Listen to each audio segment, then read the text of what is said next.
अडचणी त्यांना येत आहेत त्या जर सॉर्ट आउट झाल्या तर त्या सुद्धा या चर्चेत आपल्याबरोबर सहभागी होणार आहेतच. तर शारीरिक आणि मानसिक आरोग्य सुदृढ राखण्यासाठी योगासनं करणं फार गरजेचं असतं. आपली जी जीवनशैली आहे ती उत्कृष्ट हवी असेल, तर आपल्याला योगासनांकडे वळणं फार हितकारक ठरत असतं. आणि सध्या कोरोना काळामध्ये योगासन हा आपल्याला अगदी म्हणतात ना, अगदी खूप छान अशी मोलाची साथ देत आहेत. आणि त्यामुळे आपण या कोविड सिच्युएशन वरती मात करून आपलं आयुरारोग्य व्यवस्थित ठेवू शकत आहोत. तर अस्मिता, पहिला प्रश्न तुम्हाला विचारू इच्छिते, की आजकाल सर्वांना योग म्हणजे शारीरिक कसरत वाटते.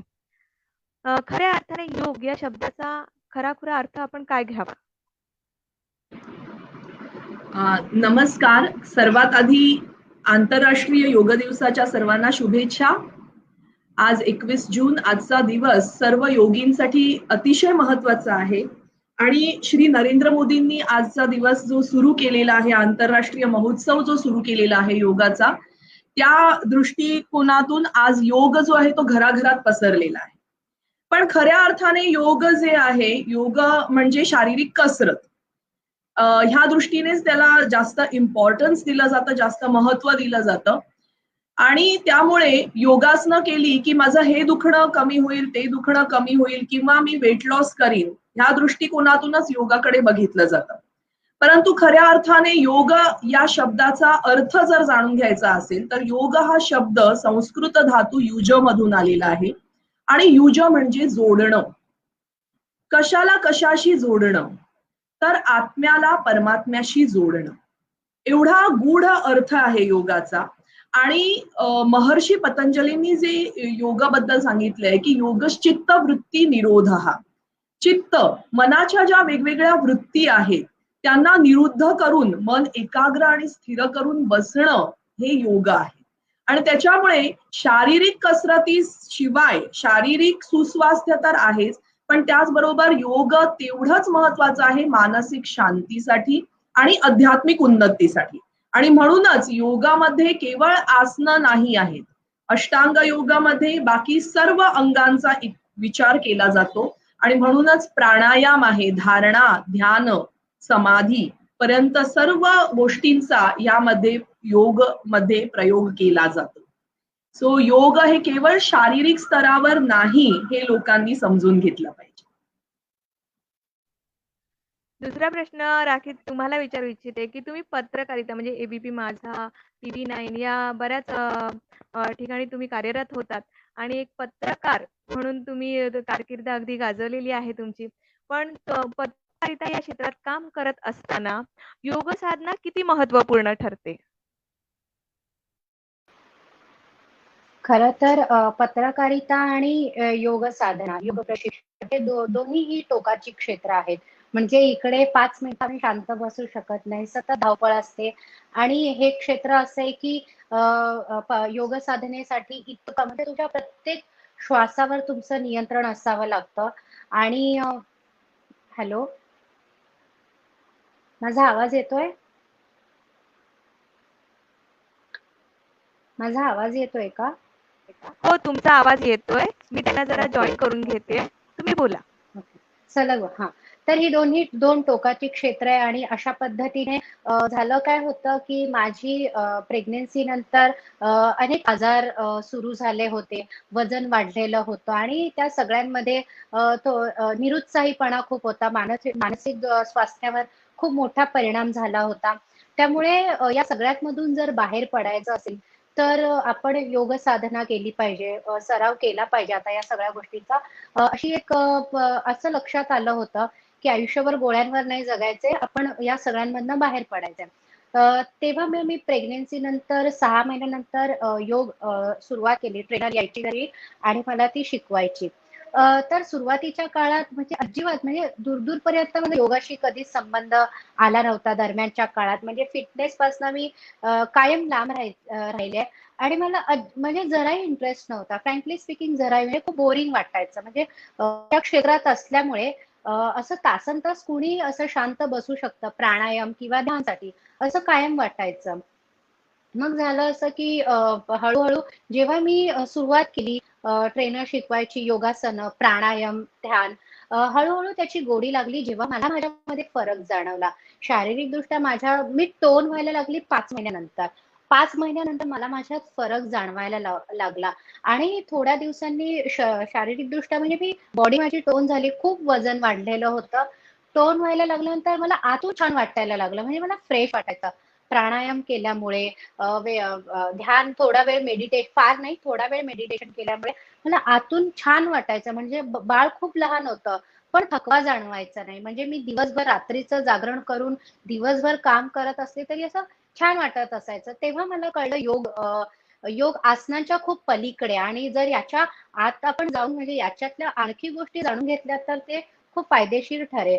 आणि पण पत्रकारिता सुरू होती, ती सोडायची नव्हती. पण कोरोनानंतर सगळी गणितं बदलली आणि मग मुलीला सांभाळायला कोणी नव्हतं. त्यामुळे मला नोकरी पुन्हा एकदा सोडावी लागली. मग म्हटलं की आता भूतकाळात रमायचं नाही. अरे मी काय करत होते. मला असं वाटलं की माझी सुरुवात योगाची ही मला अजिबात आवडायचं नाही. म्हणजे इतकं बोर वाटायचं आणि मग त्याची गोडी कशी लागली. माझ्यासारखे असंख्य लोक आहेत ज्यांना कदाचित आवडत नाहीये. तर त्यांना आपण सांगू शकतो की याचा इंटरेस्ट कंटाळा कधी येतो आणि त्या कंटाळा आल्यानंतर त्याच्यावर कशी मात करायची. सो मला असं वाटलं की ठीक आहे, आता आपण ह्या क्षेत्राकडे जाऊन बघूया, प्रयत्न करून बघूया. कदाचित ते माझ्या स्वभावाचा भाग नाहीये, पण करूया. त्याच्यानंतर मी आयुष मिनिस्ट्रीची एक्झाम दिली आणि न्यू एज योगा इन्स्टिट्यूशन मध्ये ऍडमिशन घेतलं. ती परीक्षा अगेन परीक्षेशी माझा काही संबंध नव्हता. अभ्यास आणि मी दूर दूर कायम. पण तरीही मी याचा अभ्यास केला आणि सुरुवातीला दोन्ही चाचण्यांमध्ये फेल झाले, कारण मी सिरियसली घेतलंच नव्हतं. मग म्हटलं की नाही, हे असं लाईटली घेण्याचं. आणि आयुष मिनिस्ट्रीचं खरंच कौतुक आहे की कुठल्याही पद्धतीने हा अभ्यासक्रम तुम्ही गृहीत नाही धरू शकत. तुम्हाला त्याच्यातली प्रत्येक गोष्ट, योगामधली प्रत्येक गोष्ट, प्रत्येक तुम्हाला आसन असेल, प्राणायाम, ध्यान, प्रत्येक अष्टांग योग असं सगळ्या गोष्टींची माहिती असलीच पाहिजे. संपूर्ण योग तुम्हाला माहिती पाहिजे. मग शुद्धी क्रिया असेल, योग निद्रा, सगळं. मग त्याचा खूप अभ्यास केला आणि 80% गुण मिळाले आणि छान मार्काने पास झाले. म्हटलं की ठीक आहे, चला आता एक सर्टिफिकेट पण आलं, आता आपण अजून चांगल्या पद्धतीने लोकांना योग सांगू शकतो. आणि मी माझ्या सेशनमध्ये केवळ आसन, प्राणायाम, ध्यान नाही तर शुद्धी क्रिया आहेत, इतक्या साध्या सोप्या आहेत पण त्या किती प्रभावी आहेत. मग त्या सगळ्यांचा समावेश करते. योग निद्रा, ज्यांना खूप बीपीचा त्रास आहे, या सगळ्या गोष्टी त्यांच्यासोबत शेअर करत आहे. म्हणजे योगातला हा समृद्ध ठेवा आहे. आणि आजच्या काळाशी जोडून मी कसं म्हणजे अष्टांग योग हा आम्हाला कळायला सोपं आहे, पण सामान्य माणसांना ते कळेल का? तर नाही. मग त्यांना तो आजच्या काळाशी रिलेट करून कसं समजवता येईल, याची काळजी मी माझ्या सेशन्स मध्ये घेत असते. आणि लोकांना ते इंटरेस्टिंग वाटतं. ते म्हणतात की तुझं सेशन आम्हाला वेगळं वाटतं, कारण याआधी मी जॉईन केलं त्याच्यापेक्षा हे खूप वेगळं वाटतं. तर हळूहळू अशा पद्धतीने मी या क्षेत्राकडे म्हणजे पत्रकारिता आणि योग प्रशिक्षक असा हा प्रवास झाला.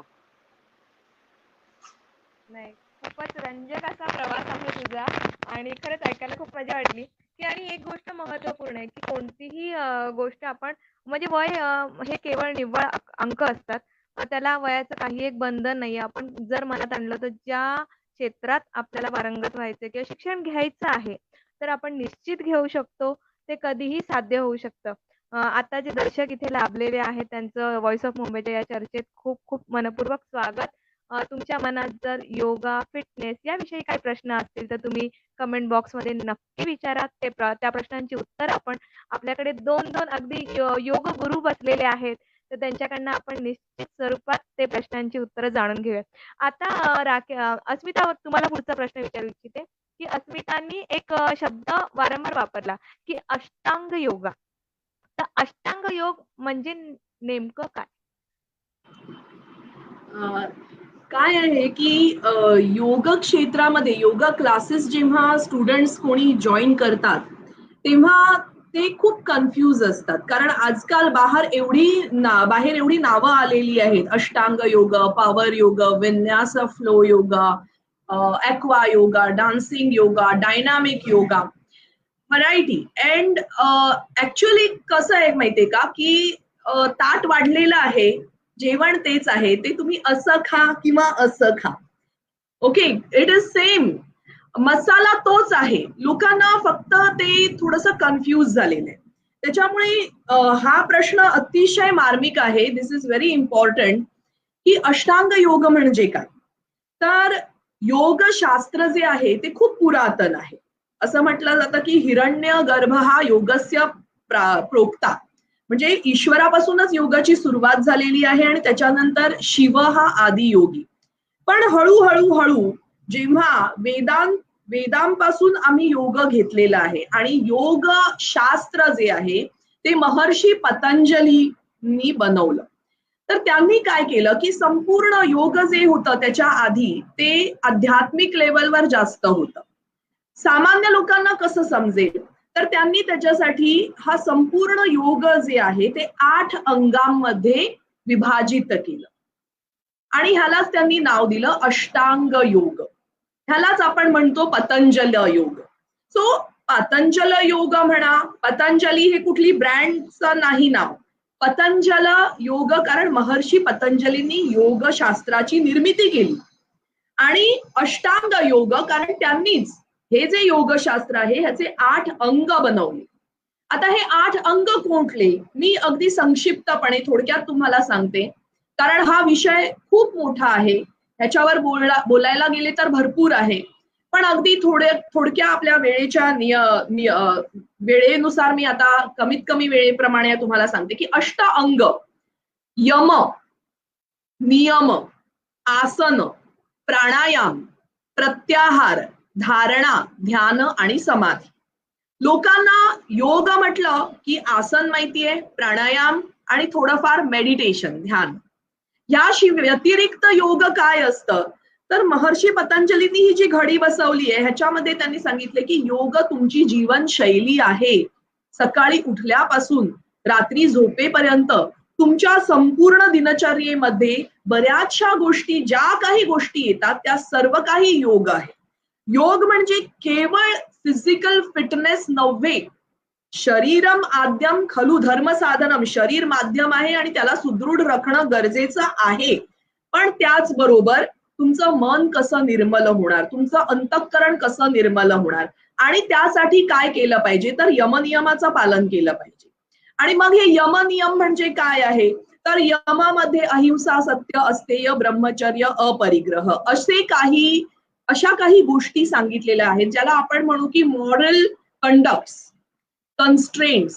काही गोष्टी अशा सांगितलेल्या आहेत ज्या तुम्ही तुमच्या आचरणामध्ये आणल्या पाहिजे. जेव्हा आपण आपलं आचरण सुधारतो तेव्हा नॅचरली तुमची संपूर्ण जीवनशैली सुधारून जाते. दुसरं आहे नियम. नियम म्हणजे काय? नियम म्हणजे आंतरिक शुद्धी कशी करायची, ईश्वर प्रणिधान, सर्व काही परमेश्वराला समर्पण हा भाव ठेवून आपण संपूर्ण दिवस घालवायला पाहिजे. एक साधीशी गोष्ट मी अगदी सोप्या भाषेत सांगते की बरेचसे लोक आता सगळेजण जॉब करतायत, working from home.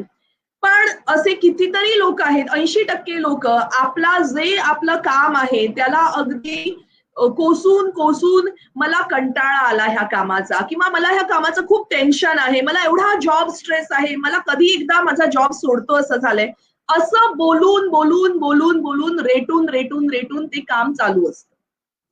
So that is very wrong. तुमचं काम तुमची पूजा आहे. तुमच्या कामामध्ये तुम्ही परमेश्वर बघा, ईश्वर प्रणिधान प्रत्येक ठिकाणी बघा, त्या कामामध्ये गोडी निर्माण करा. ही जी पद्धती आहे प्रत्येक गोष्टीमध्ये आहे. मग हे एक मी एक्झाम्पल सांगितलं, अशा बऱ्याचशा गोष्टी योगामध्ये सांगितलेल्या आहेत. साक्षी भाव सांगितलेला आहे. योगामध्ये अपोजिट दुसऱ्याच्या दृष्टिकोनातून आपण कसा विचार केला पाहिजे त्याबद्दल सांगितलंय. एकंदरीत काय की तुमचं आचरण तुम्ही बदला, तुमचं शरीर तुम्ही सुदृढ ठेवा आसनांद्वारे, तुमची इंटरनल सिस्टम तुम्ही क्लीन करा षटकर्माद्वारे, प्राणायामातून तुमचा हॉर्मोनल इम्बॅलन्स निघून जाईल, तुमचं मन संतुलित राहील, स्थिर राहील आणि मग हळूहळू तुम्ही ध्यान, परमेश्वर चिंतन ह्यामध्ये पुढे गेलं पाहिजे. म्हणजे श्रवण, चिंतन, निधिध्यासन कंटिन्युअस केलं पाहिजे. हा संपूर्ण हे जे पॅकेज आहे दिस इज अष्टांग योग. सो अष्टांग योग जेव्हा आता मी गेली 20 वर्ष मी योगा क्षेत्रामध्ये ऍज अ टीचिंग मी 20 वर्ष झाली जवळ जवळ म्हणजे मी लहानपणापासूनच योगा करत आले आणि आता भारतीय योग मंदिर माझा स्वतःचा क्लासेस आहेत. मी इव्हन टीचर ट्रेनिंग कोर्स सुद्धा घेते. पण मी जेव्हा योग शिकवते तेव्हा मी माझा फोकस हाच असतो की अंग 8ही अंग जे आहेत ते आपले कंप्लीट झाले पाहिजेत. फक्त आसनं, फक्त एक्सरसाइज करा आणि निघून जा नाही, दॅट इज नॉट योग. फक्त 1 तासाचा दिवसाचा योग आसनं करायची म्हणजे योग नव्हे. सो योग जे आहे ते अष्टांग योग आहे आणि अष्टांग योगाची सुरुवात जी आहे ती महर्षी पतंजलींनी केली म्हणून याला अष्ट अंग म्हणतात. सो प्रत्येक मनुष्याने जो कोणी योग क्षेत्रात पदार्पण करतो, योगाभ्यास करतो, योग साधना करतो त्याने अष्टांग योग साधना जरूर केली पाहिजे. थँक्यू. नाही, खरंच खूपच छान. अगदी थोडक्यात अष्टांग योग म्हणजे काय याची माहिती आपल्याला अगदी परिपूर्ण माहिती इथे अस्मिताने दिलेली आहे. पण आता कोविड काळामध्ये पाहिलं तर बऱ्याच जणांमध्ये जॉबमध्ये भरपूर गोंधळ झालेला निर्माण झालेला आपल्याला दिसून आला. कोणाचे जॉब गेले तर काही ठिकाणी सॅलरीमध्ये कमतरता आली. त्यामुळे एक प्रकारचं डिप्रेशन प्रत्येक माणसांमध्ये हे थोड्याफार प्रमाणात निर्माण झालेलं आपल्याला दिसून येते. तर पुढचा प्रश्न राखी तुम्हाला विचारू इच्छिते की डिप्रेशनचा सामना करण्यासाठी योग साधना अ, अ, फायदेस्वरूप ठरते का? खूप फायदेशीर आहे. हॅलो, माझा आवाज येतोय? हॅलो, हां. खूप फायदेशीर आहे. कारण कसं होतं कोरोना विषाणूचा शिरकाव तुमच्या श्वसन संस्थेवर होतच असतो आणि या सगळ्या काळात तुमच्या चिंतेमुळे आणि सगळ्या टेन्शन्समुळे मानसिक स्वास्थ्यावर सुद्धा मोठा परिणाम होत असतो आणि म्हणूनच या सगळ्या काळात योग साधना करणं खूप गरजेचं आहे. म्हणजे मेडिटेशन करून योगामध्ये अनेक असे प्रभावी प्रकार आहेत. योग निद्रासारखा प्रकार आहे जो तुमचा स्ट्रेस सगळ्यांनाच आहे. मी असं नाही सांगू शकत सगळं कामधंदा सोड आणि स्ट्रेस फ्री लाईफ जग, असं शक्य नाहीये. स्ट्रेस प्रत्येकाला आहे, पण हा स्ट्रेस कसा हँडल करायचा, तुमचं मन कसं या सगळ्या काळात शांत ठेवायचं, तुमचं चित्त कसं शांत ठेवायचं, या सगळ्यांसाठी उपयोग होतो.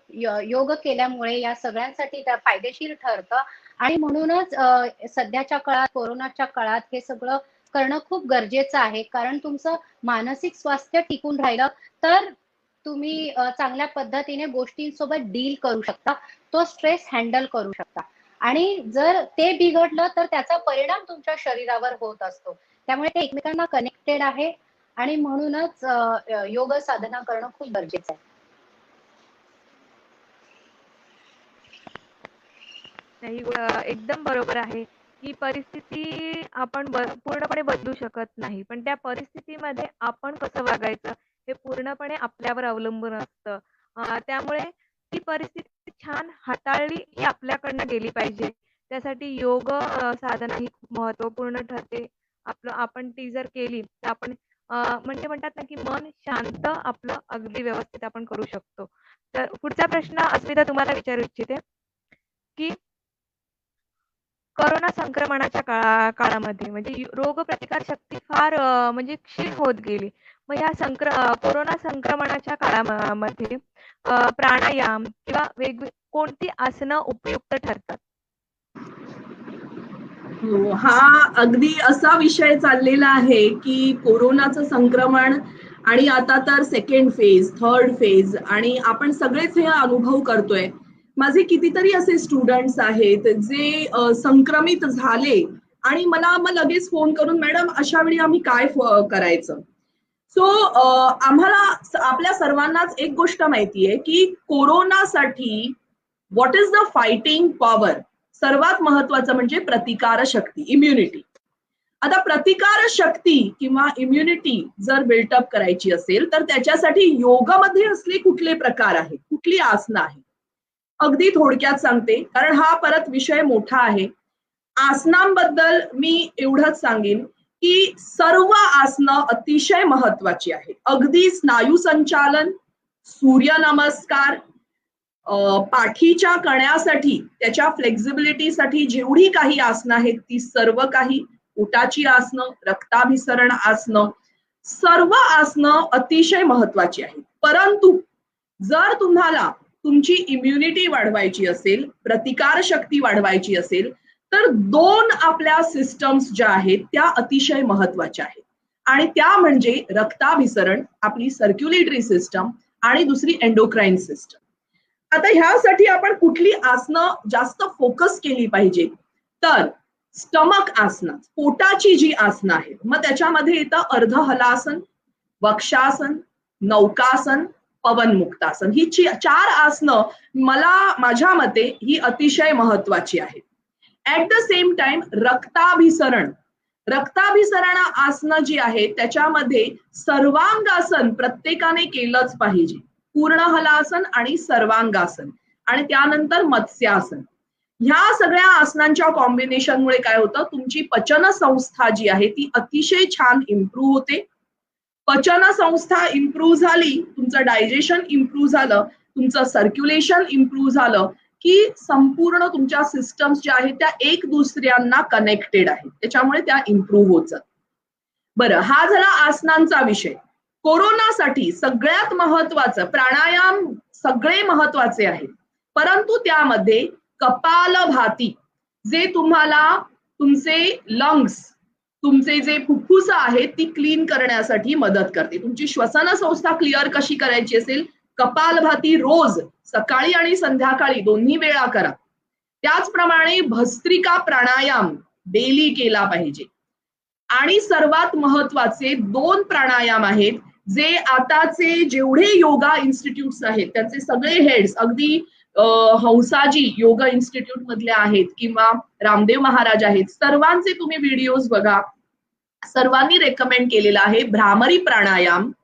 भ्रामरी प्राणायाम मध्ये जे नाद जो होतो आणि त्याचे जे व्हायब्रेशन्स होतात, ज्या नादलहरी होतात, आणि त्याच्यातून जो नायट्रिक ऑक्सिजन आपल्याला मिळतो, तो कोरोना व्हायरसला फाईट करण्यासाठी मदत करतो. आणि म्हणून भ्रामरी प्राणायाम अत्यंत महत्वाचा आहे. आणि त्याचबरोबर उद्गीत प्राणायाम.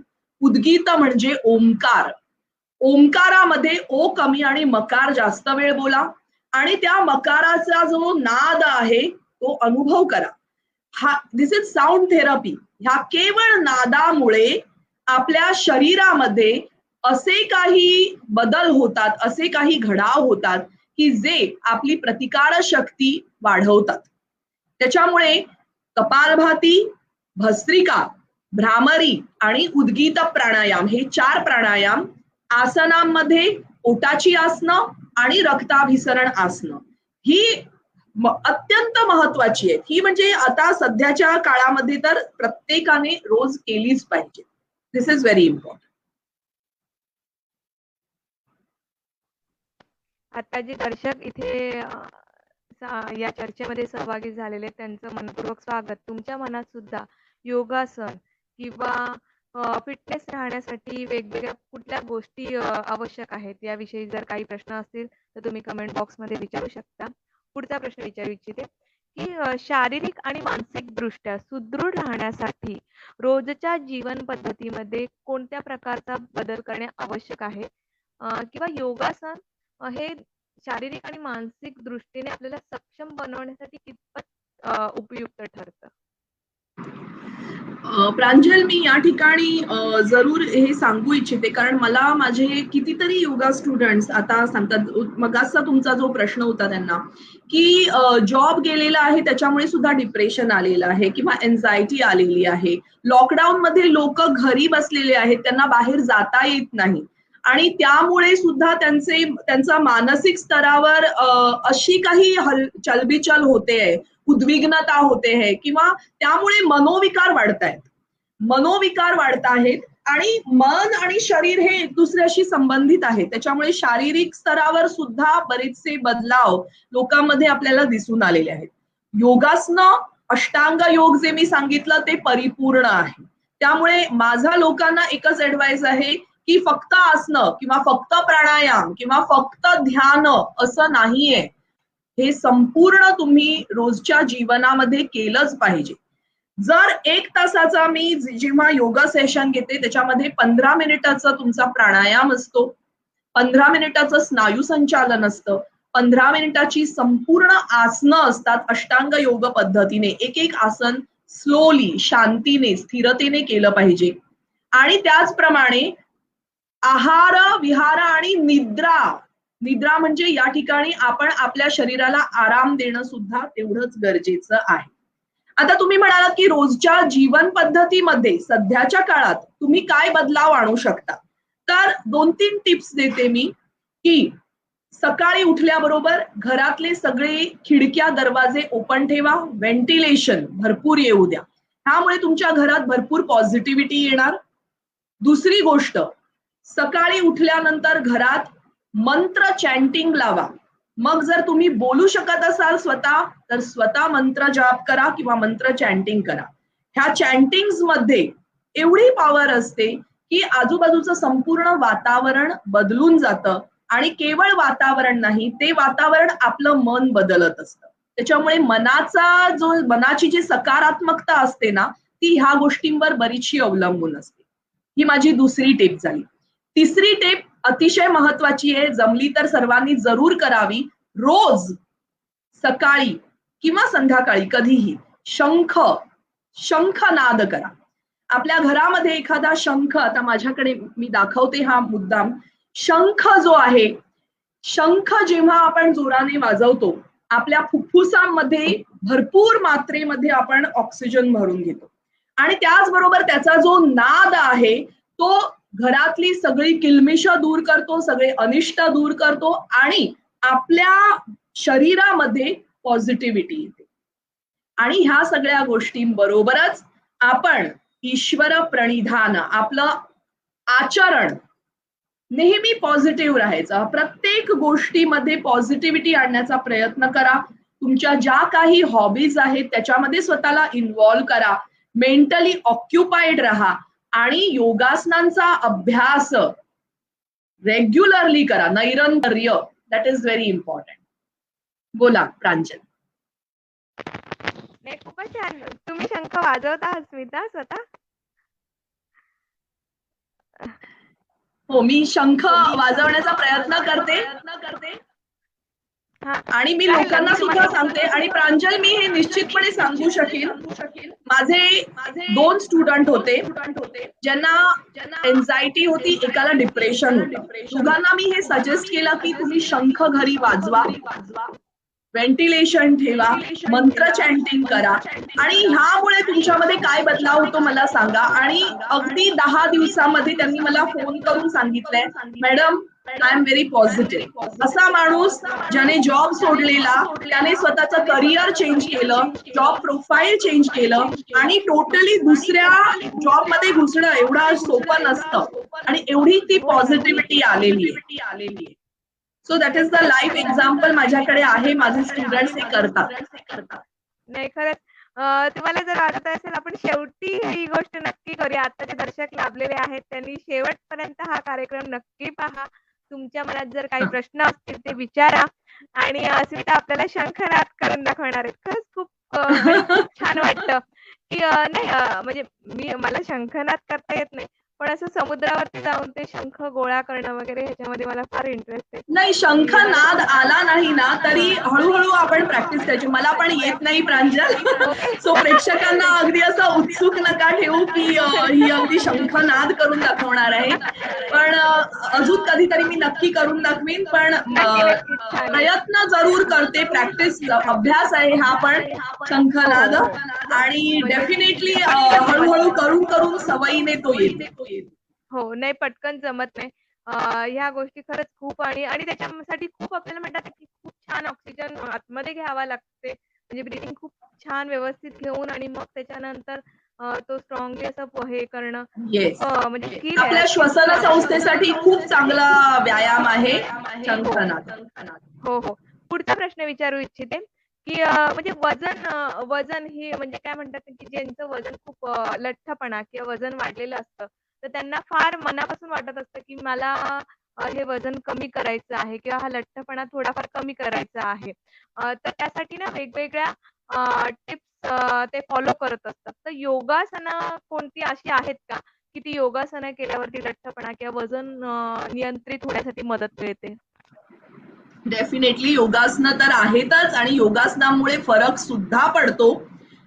मी प्रांजल आता अनेक वर्ष झाली अष्टांग योग आणि त्याचबरोबर पॉवर योगा घेते.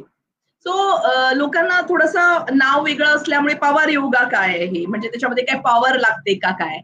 पण असं नाहीये, आसनं तीच आहे. मी सांगितलं की ताट तेच वाढलेलं आहे, तुम्ही असं खा किंवा असं खा. सो आसनं तीच आहे, फक्त करण्याची पद्धत थोडीशी वेगळी असते. आणि ती पद्धत अशी असते की त्यामुळे आपलं वजन कमी करायला आपल्याला लवकर मदत होते. आसनं तीच आहे. तर मग अशी आसनं कुठली? आपण आपला लठ्ठपणा कसा कमी करायचा? सगळ्यात महत्वाची गोष्ट म्हणजे बी पॉझिटिव्ह. सर्वात महत्वाची गोष्ट सकारात्मक राहा. कारण लोकांचं डोक्यामध्ये असं असतं की मला व्यायाम नाही करायचंय, सोपा काही उपाय असला तर सांगा. पण असं नाहीये. जर तुम्ही आता वर्क फ्रॉम होम करताय, देन वर्कआउट फ्रॉम होम. घरातून आता तुम्ही ऑनलाईन योगासनं करा. घरातल्या घरात स्वतः सुरू करा.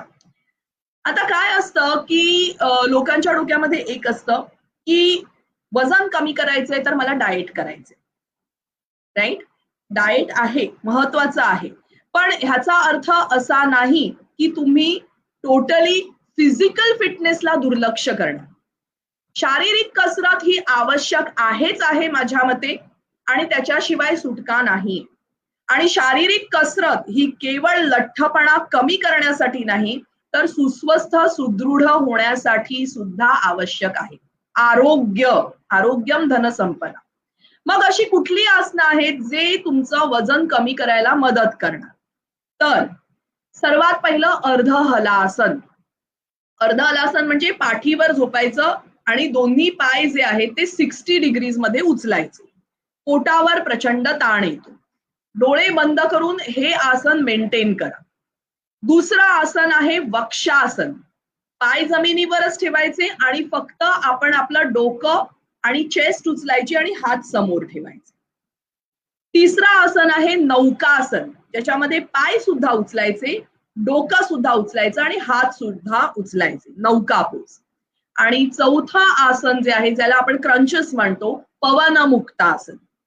त्याच्यानंतर येतं कुंभक आसन, प्लँक पोज, विश्वामित्रासन, साइड प्लँक पोज. मी ही इंग्लिश नावं ह्याच्यासाठी सांगते कारण ही जास्त फेमस आहेत, लोकांना ही समजतात पटकन. मी विश्वामित्रासन म्हटलं तर कदाचित नाही कळणार, पण साइड प्लँक जास्त लोकांना माहिती आहे. पण ह्या सगळ्याचा उगम जो आहे ना तो योगासनांतूनच आहे.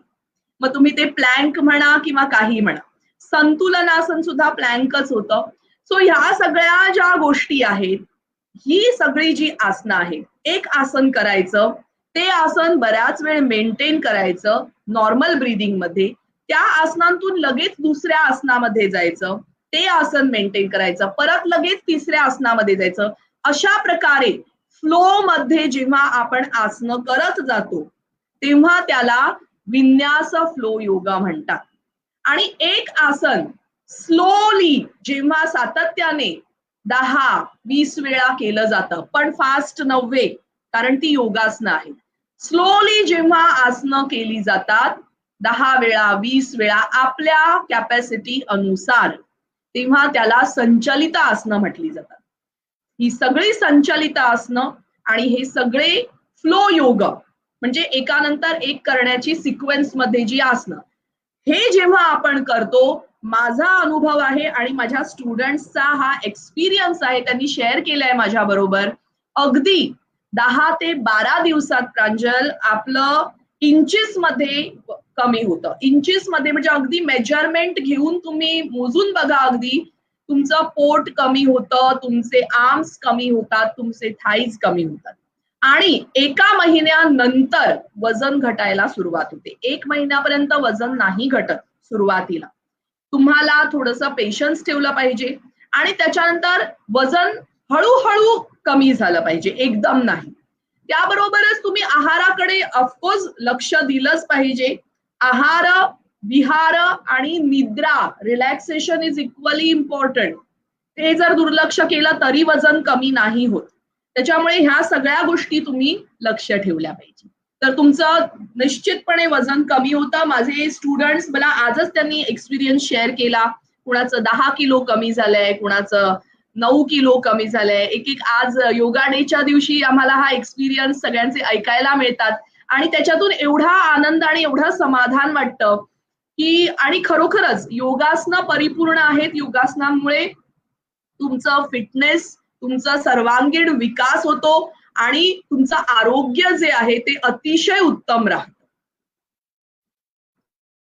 आणि खरंच फार आपण म्हणजे हळू-हळू सगळ्या गोष्टी ह्या होणं फार गरजेचं आहे. जसं अस्मितांनी सांगितलं, की प्रत्येक 1 महिन्यानंतर वजन कमी व्हायला सुरुवात होते. पण ते आपण म्हणजे त्याच्यामध्ये सततचा सराव असणं फार गरजेचं असतं, की एखाद महिने, 2 महिने करून, 6 महिने करून आपण ते सोडून दिलं तर तर त्या गोष्टी फलश्रुत ठरत नाहीत. तर त्यामध्ये सतत सराव आणि त्या कंटिन्यू करणं फार गरजेचं असतं. पुढचा प्रश्न विचारू इच्छिते, की प्रेग्नन्सीमध्ये व्यायाम करणे योग्य ठरते का? हो, प्रेग्नन्सी मध्ये सुद्धा योगासनं करावीत. केवळ योगासनं नाही, योगासनांबरोबर गर्भसंस्कार सुद्धा असतात, ज्याला आम्ही प्रीनेटल योगा म्हणतो. आणि मी अनेक हॉस्पिटल्सशी सुद्धा जुडलेली आहे आणि त्या ठिकाणी जाऊन मी आणि माझ्याबरोबर माझ्या काही योग शिक्षिका आहेत, ज्या आम्ही प्रेग्नंट लेडीजना जाऊन शिकवतो कशा प्रकारे योगासनं करावी. आता प्रेग्नन्सीमध्ये जे योगासनं करतात, थोडासा प्रकार वेगळा असतो, ज्याला आम्ही मॉडिफाईड आसनं म्हणतात. ज्याच्यामध्ये आम्ही जसं उशी असते, पिलो पिलो किंवा बोल्स्टर घेतलं जातं किंवा खुर्ची घेतली जाते किंवा योगा ब्लॉक्स असतात, स्ट्रॅप बेल्ट्स असतात, बॉल्स असतात किंवा टर्कीज टॉवेल असतात. हे सगळे जे वस्तू आहेत ह्यांचा वापर करून प्रेग्नंट लेडीला तिच्या कॅपॅसिटी प्रमाणे शिकवलं जातं की कुठली आसनं करावीत आणि कुठली नाही करावीत. 9 महिन्याच्या या कालावधीमध्ये त्यांची आसनं सुद्धा वेगवेगळी असतात. पहिले 3 महिने वेगळी आसनं, 4थ्या महिन्यापासून 6व्या महिन्यापर्यंत वेगळी आणि 7व्या पासून 9व्या महिन्यापर्यंत वेगळी आसनं असतात. आणि ह्या संपूर्ण 9 महिन्याच्या कालावधीमध्ये त्या प्रेग्नंट लेडीने योगासनांबरोबर गर्भसंस्काराची सुद्धा साधना भरपूर केली पाहिजे. गर्भसंस्कार म्हणजे आपल्या आतल्या जो जन्म झालेला नाहीये, जो गर्भाशयामध्ये जो जीव आहे, त्या जीवाला संस्कार देणं आणि म्हणूनच म्हणतात ना, की मातृदेवो भव. आई ही सर्वात पहिली गुरु का आहे? कारण तिथूनच सुरुवात होते. जेव्हा गर्भामध्ये बालक जन्माला येतो, तो जीव जेव्हा जन्माला येतो, तेव्हा आई जे काही विचार करते, जे काही बघते, जे काही ऐकते, जे काही खाते, ते सगळे तिचे आहार आहेत. आणि ते सगळे आहार जे आहेत, ते तिच्या आतल्या बालकावर संस्कार करत असतात. आणि हे संस्कार अतिशय उत्तम रीतीने त्या बालकाला घडवत असतात. आणि ह्यालाच गर्भसंस्कार म्हणतात आणि ह्या गर्भसंस्कारामुळे त्या बालकाचं संपूर्ण जीवन जे आहे ते समृद्ध होतं पुढे. आणि हे मी अनुभव केलेला आहे. अगदी अनेक बायकांना मी प्रीनेटल योगा शिकवलेला आहे आणि त्याचा त्यांना फायदा झालेला आहे. त्यांची मुलं, त्यांचे मुलांचे जे ब्रेन सेंटर्स आहेत ते टोन अप होतात. त्यांची आकलन शक्ती, मुलांची स्मरण शक्ती, त्यांची व्हिज्युअलायझेशन, त्यांची क्रिएटिव्हिटी ह्या सगळ्यामध्ये एक वेगळाच बदलाव जो आहे तो आपल्याला अनुभवायला मिळतो. आपण म्हणतो ना, अगदी लहान 2 वर्षाची मुलगी एवढं छान कसं गाते किंवा 3 वर्षाचा मुलगा कसा चुणचुणीत अगदी कॉन्फिडेंटली बोलतो, हे गुण आले कुठून? मग आपण काय म्हणतो की हा हे त्याच्या रक्तामध्ये आहे, हे त्याचे संस्कार आहेत. मग हे रक्तामध्ये किंवा हे आतमध्ये आलं कुठे? हे बीज पेरलेलं आहे त्याच्या आईने जेव्हा ती प्रेग्नंट असते. अँड दॅट इज गर्भसंस्कार. सो प्रीनेटल योगामध्ये आसनं पण आहेत आणि गर्भसंस्कार आहेत, पण ज्यांना पण हे करायचं असेल त्यांनी योग्य मार्गदर्शनाखालीच करावं. बघून, टीव्ही बघून किंवा व्हिडिओ बघून किंवा पुस्तकं वाचून हे करू नये. नाही, अगदी बरोबर आहे, की प्रत्येक गोष्टीसाठी गुरु हा करणं फार गरजेचा असतो आणि त्यानुसारच म्हणजे म्हणतात ना, की सोनार आणि कान टोचावेत. आपण घरातल्या घरात आणून ती म्हणजे ती सोन्याची हे घालू शकत नाही कानामध्ये. म्हणून आपण त्यासाठी सोनाराकडे जात असतो. तो प्रत्येक क्षेत्र किंवा प्रत्येक विषयाशी आपल्याला जर एक म्हणतात ना विस्तृत असं ज्ञान आपल्याला संपादन करायचं आहे, तर त्याच्यासाठी गुरु हा फार गरजेचा ठरतो. तसंच योगाभ्यास करण्यासाठी सुद्धा गुरुचं अगदी अनन्यसाधारण महत्त्व आहे यामध्ये आणि गुरु करूनच तो योगाभ्यास करणं हितकारक ठरत असतो. पुढचा प्रश्न विचारू इच्छिते, की रजोनिवृत्तीच्या काळामध्ये स्त्रिया फार चिडचिड्या होत असतात किंवा वेगवेगळ्या त्यांना समस्या भेडसावत असतात. त्या कालावधीत योग साधना महत्त्वपूर्ण कितपत ठरते? अतिशय महत्वाची आहे. कारण योग साधना जी आहे ती अगदी लहानपणापासून, मी तर अगदी तुम्हाला सांगितलं की गर्भापासूनच सुरुवात होते हे योगाची. तर रजोनिवृत्तीच्या काळात तर आहेच आहे. आपल्या वयाच्या प्रत्येक आपल्या जीवनाच्या प्रत्येक काळामध्ये योग साधना अतिशय महत्वाची आहे. कारण आपण पर्टिक्युलरली लेडीज ज्या आहेत त्या वेगवेगळ्या फेजेस मधून जात असतात आणि रजोनिवृत्ती किंवा मेनोपॉजच्या वेळी बायकांमध्ये एवढे हॉर्मोनल चेंजेस होतात आणि त्या हॉर्मोनल चेंजेसमुळे शारीरिक स्तरावर बऱ्याचशा गोष्टी आपल्याला अनुभवायला मिळतात. जसं ऍसिडिटी होते. बऱ्याच बायकांना ऍसिडिटीचा, डोकेदुखीचा तर भरपूर बायकांना तक्रार असते डोकेदुखीची. छातीमध्ये जळजळ होणं किंवा पोटामध्ये दुखणं किंवा पाय किंवा सगळे जॉईंट्स दुखणं, ह्या सगळ्या गोष्टी शारीरिक स्तरावर अनुभवता येतात. त्याचप्रमाणे मानसिक स्तरावर बऱ्याच बायकांना अनुभवायला मिळतं की चिडचिड, जे तुम्ही म्हटलं आता, विच इज व्हेरी कॉमन.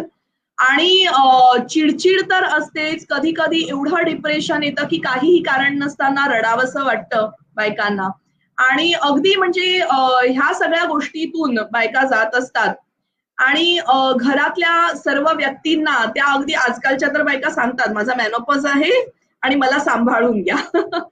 पण ह्या सगळ्या गोष्टींमध्ये एक गोष्ट लक्षात ठेवायची आहे सर्व बायकांनी, की रजोनिवृत्ती हा काळ सुद्धा अगदी सुंदर आहे. जसा आपला संध्याकाळ असतो, संध्याकाळ केवढी शांत असते. जेव्हा संधी असते दिवस आणि रात्रीची, तसा हा काळ आहे. जेव्हा आपण एक निवृत्ती घेत असतो एखाद्या गोष्टीतून, डेफिनेटली आपल्या बॉडीमध्ये जे चेंजेस होतात ते आपल्याला स्वीकारायलाच हवेत आणि ते जर तुम्ही पॉझिटिव्हली स्वीकारले तर तुम्हाला त्याचा जास्त फायदा होईल. योगासनं, सर्व योगासनं आणि प्राणायाम ह्याच्यामध्ये भरपूर फायदेशीर आहेत. पण त्याचबरोबर काही पर्टिक्युलर योगासनांची नावं मी जरूर या ठिकाणी सांगेन रजोनिवृत्तीसाठी. जर जमलं तर मकरासन, त्याचप्रमाणे मत्स्यासन आणि उष्ट्रासन आणि धनुरासन, ही आसनं जरूर करावी रजोनिवृत्तीच्या काळात. आणि त्याचप्रमाणे प्राणायाम, प्राणायामामध्ये धारणा, उज्जाई श्वसन, अनुलोम विलोम श्वसन किंवा उज्जाई प्राणायाम आणि अनुलोम विलोम प्राणायाम हे रेग्युलरली जरूर करा. ह्याच्यामुळे तुमचं मन शांत होईल, थंड होईल. त्याचप्रमाणे शीतली सितकारी प्राणायाम आहेत, ज्याच्यामुळे तुमच्या शरीरामधली उष्णता निघून जाते. ऍसिडिटीचा प्रॉब्लेम असेल तर निघून जाईल आणि मन स्थिर आणि शांत होईल. प्राणायामामुळे आपले जे हॉर्मोनल इम्बॅलन्स आहे तो निघून जातो हळूहळू. डेफिनेटली रजोनिवृत्तीचा काळच असा असतो की त्यावेळी ही थोडीशी हिलचाल जी असते आपल्या शरीरामध्ये ती चालूच असणार. पण योगासनांच्या अभ्यासामुळे हळूहळू काय होतं की शारीरिक सुस्थैर्य येतं, स्थिरता येते, मानसिक शांती मिळते, मन स्थिर होत जातं, संतुलित होत जातं आणि त्याच्यामुळे जी मनाची चिडचिड वगैरे आहे ती नाही होणार. आणि अष्टांग योग म्हणजे नुसती आसनं आणि नुसतं प्राणायाम किंवा नुसतं ध्यान करून सुद्धा फायदा नाहीये. बिहेवियर, आचरण, तुमच्या आचरणामध्ये तुम्ही चेंज आणा, की आपण हे मनामध्ये आणायचंच नाही की माझी चिडचिड होणार आहे, मला ऍसिडिटी होणार आहे, माझा डोका दुखणार आहे, मी माझा राग कुणावर तरी काढणार आहे, हे आधीच आपण गृहीत धरतो की मला रजोनिवृत्तीचा काळ चालू आहे आणि मी माझी चिडचिड जी आहे मी माझ्या मुलांवर नाहीतर माझ्या नवऱ्यावर मी काढणार आहे, असं अगदी डिसाईड करतात काही बायका आणि त्याप्रमाणे वागतात. सो मनातून ही गोष्ट आधी काढून टाका आणि अतिशय सकारात्मकतेने ह्या गोष्टीला हँडल करा. सो दॅट आचरण, बिहेवियरल जो चेंज आहे तो जर तुम्ही आत्मसात केला तर तुम्हाला जास्त फायदेशीर होईल.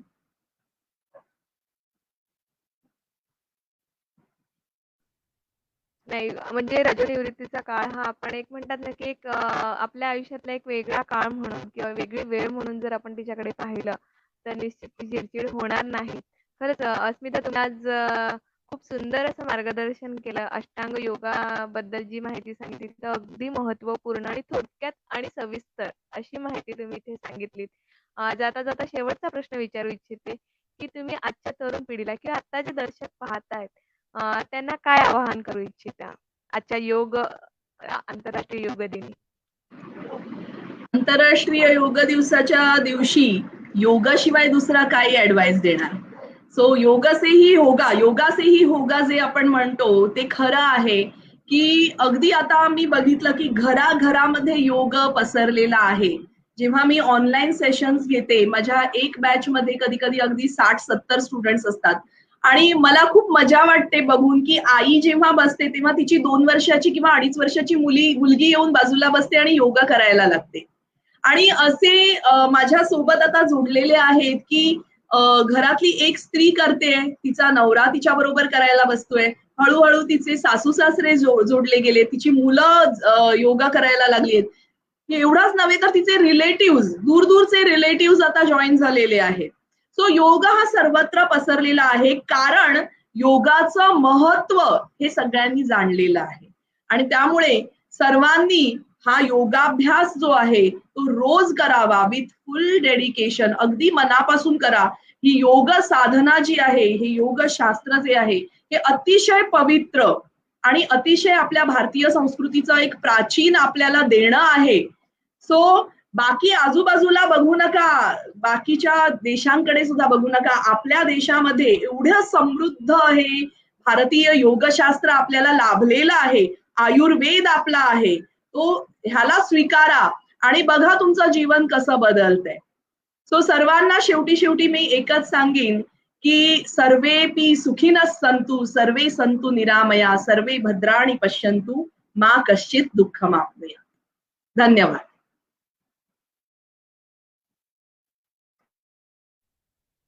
हां. खरंच खूपच छान. आजच्या योग दिनापासून सुरुवात करा. जर तुम्ही आता म्हणजे योग साधना करत नसाल, तर छोट्या-छोट्या गोष्टींपासून छोटा प्राणायाम म्हणा किंवा ध्यानधारणेपासून सुरुवात करा आणि काहीतरी करत राहण्याचा प्रयत्न करा. त्याहून जास्त आता कोविडचा काळ सुरू आहे. आता म्हणजे रुग्णसंख्येमध्ये म्हणजे घट ही मोठ्या प्रमाणात दिसून येते. परंतु घरी राहा. जर वेळ प्रसंग असेल तरच बाहेर निघा. कामासाठीच बाहेर निघा, कारण नसताना बाहेर निघू नका. आणि दुसरी गोष्ट घरी राहा, आनंदी राहा. योग साधना करायला सुरुवात करा. अ, आणि प्रत्येक वेळ ही जाण्यासाठीच येत असते आयुष्यातनं. ती तशीची तशी थांबलेली कधी नसते. हा आता कोविड काळ चालू आहे. हा काळ सुद्धा अगदी हळू की नाही आता ओसरत चाललेली आहे ती म्हणजे रुग्णसंख्या जशी मोठी होती तशी नाहीये. परंतु आपण आता म्हणजे रुग्णसंख्या कमी आली म्हणून अगदी पूर्ण बाहेर फिरणं किंवा मास्क न लावणं ह्या गोष्टी खूप टाळणं गरजेचं आहे. ज्या शासनाने नियमावली दिलेल्या आहेत, त्या नियमावलीत बसून आपण सगळं कार्य करणं फार गरजेचं आहे. आणि सध्या आजच्या योग दिनी इतकंच की तुम्ही घरी राहून योग साधनेकडे वळा. एक म्हणतात ना, की भारताने जगाला दिलेली ही एक म्हणतात ना, एक खूप मोठी देणगी आहे, की सर्वजण त्याचा खूप आनंदाने स्वीकार करतात. आपणही करूया, आनंदी होऊयात आणि खरंच खूप अस्मिता तुम्ही अगदी तुमचा वेळात वेळ काढून इथे या चर्चेमध्ये सामील झालात आणि खूप सुंदर असं मार्गदर्शन तुम्ही इथे केलेलं आहे. आणि तरी पण अजून शंख डोक्यातनं जात नाहीये. तर निश्चित पुढच्या खेपेला आपण अस्मितांकडनं तो शंख निश्चित वाजवून घेऊयात आणि तुर्तास इथेच या चर्चेत थांबूयात आणि अ, जर आता जे दर्शक इथे लाभलेले आहेत त्यांना सुद्धा वेगवेगळ्या विषयांवर जर व्यक्त व्हायचं असेल, तर व्हॉइस ऑफ मुंबई हे सारांसाठीच मुक्त व्यासपीठ आहे. व्हॉइस ऑफ मुंबईच्या फेसबुक पेजवरती मेसेंजरमध्ये तुम्ही आमच्याशी कॉन्टॅक्ट करू शकता अथवा पेजवरती जो कॉन्टॅक्ट नंबर आहे त्यावर सुद्धा तुम्ही आमच्याशी कॉन्टॅक्ट करू शकता. तुम्ही सुद्धा अशा वेगळे विषय घेऊन चर्चासत्रात ह्या आपल्या सामील होऊ शकता. तूर्तास इथेच थांबूयात. धन्यवाद.